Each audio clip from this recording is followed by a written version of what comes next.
When reality folds and the world falls in, it starts without warning, not with the impact of an asteroid or the flicker of a supernova, but with a subtle, almost undetectable ripple in the fabric of space-time itself, a gravitational anomaly appearing far out beyond the moon's orbit, first noticed by satellites as an unexplained distortion in their telemetry, a warp in the coordinates that shouldn't exist until suddenly it does. A wormhole, vast and silent, begins to open, not like a whirlpool or a black hole tearing space apart with unstoppable force, but a perfectly still sphere, a shimmering wound in reality that hums with alien mathematics, its edges glowing faintly with radiation. Our instruments can't quite categorize, as if the universe has created a shortcut not just through space but perhaps through time, dimension, or something entirely beyond comprehension. At first, Earth merely drifts closer, pulled by a gravitational force we didn't expect, one that doesn't behave like any celestial body we've studied, because a wormhole doesn't just pull with gravity,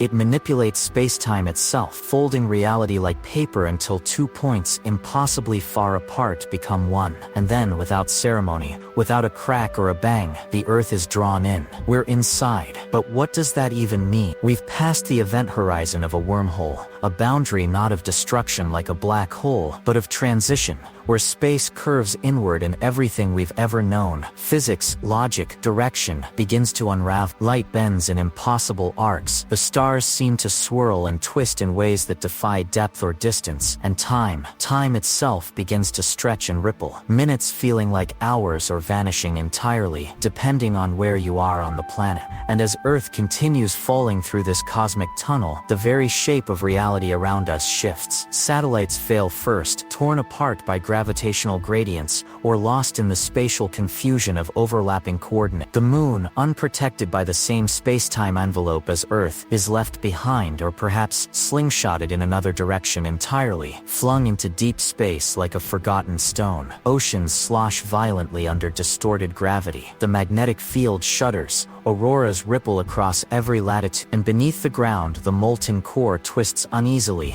like a compass caught in a paradox. Humanity watches helplessly. Nations can no longer track or predict or plan. Weather systems become incomprehensible. Clocks no longer agree. GPS vanishes. Skies turn shades we have no names for. Not because of chemical change, but because the light itself has been bent through a lens of physics that doesn't belong to our universe anymore. And then, suddenly, there's light ahead. The tunnel begins to widen, and as the wormhole's grip starts to loosen, Earth is spat out, not into our familiar galactic neighborhood, but into something new. We emerge in a different part of the universe, or perhaps an entirely new universe altogether. The stars are wrong. The laws of motion don't match what we knew. Atoms behave strangely. Colors shimmer in unfamiliar spectrums. Some elements don't seem to exist here. Others appear in abundance we've never seen before. We may be orbiting a star, but it's not our sun. And nothing, no radio waves, no light signatures, no known galaxies, connects us to home. We're alone. The consequences are immediate and existential. Our entire ecosystem, from plants to people, begins to react, subtly at first, to the new radiation, the shifted constants, the altered solar output. Photosynthesis struggles. Animals migrate aimlessly. Magnetism, which many life forms rely on, becomes erratic.